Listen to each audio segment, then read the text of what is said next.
Assalamualaikum warahmatullahi wabarakatuh. Di sini kembali lagi bersama saya Rizky Muhammad Ali. Di sini saya akan mempresentasikan materi tentang networking model atau model-model jaringan komputer. Kita akan membahas konsep dasar model TCP/IP dan proses encapsulation dan decapsulation serta model OSI layer.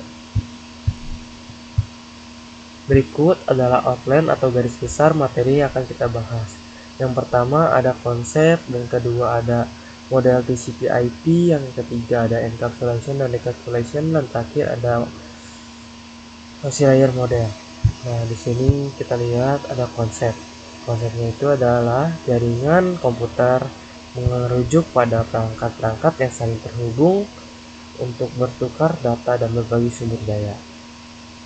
Dengan jaringan kita bisa berbagi file, printer, atau bahkan mengakses internet secara bersamaan. Selanjutnya ada TCP/IP model. Model TCP/IP adalah model jaringan yang paling umum digunakan saat ini. Model ini membagi proses komunikasi menjadi beberapa lapisan atau layer agar lebih mudah dipahami dan dikelola. Secara teori terdiri dari 4 layer, namun penerapan dalam real network sering dibagi menjadi 5 layer. Selanjutnya ada TCP/IP application layer. Layer ini merupakan antarmuka antara aplikasi dan jaringan. Misalnya saat kita mengakses situs web atau aplikasi browser akan menggunakan protokol HTTP, POP3, SMTP, IMAP atau SSH dan seterusnya.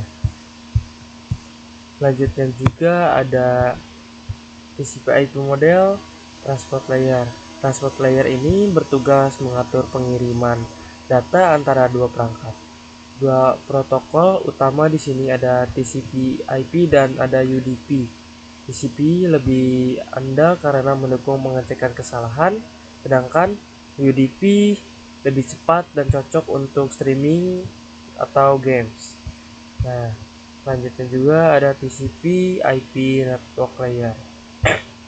Network layer bertugas menangani pengalamatan dan pemilihan jalur data atau routing. Contohnya adalah IP Internet Protocol. Layer ini memastikan data bisa dikirim dari satu perangkat ke perangkat lain dengan alamat yang tepat dan melalui jalur yang optimal. Dan seterusnya juga kita ada TCP/IP data link layer dan physical layer.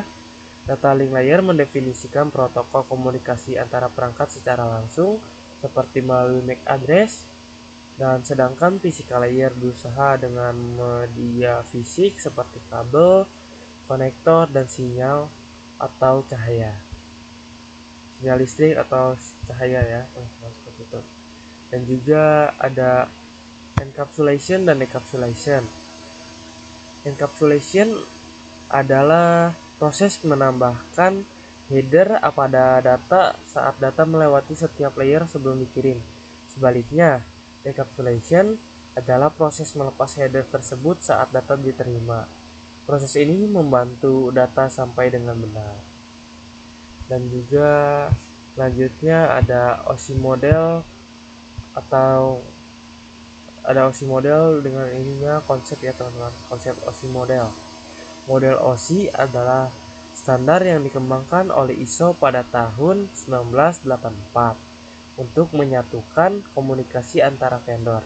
Meski di dunia nyata lebih sering digunakan TCP/IP, OSI masih penting sebagai alat pembelajaran karena membagi fungsi jaringan secara lebih rinci. Ya, kurang lebih seperti itu. Dan terakhir juga ada OSI model layer. Model OSI memiliki 7 lapisan dari atas ke bawah.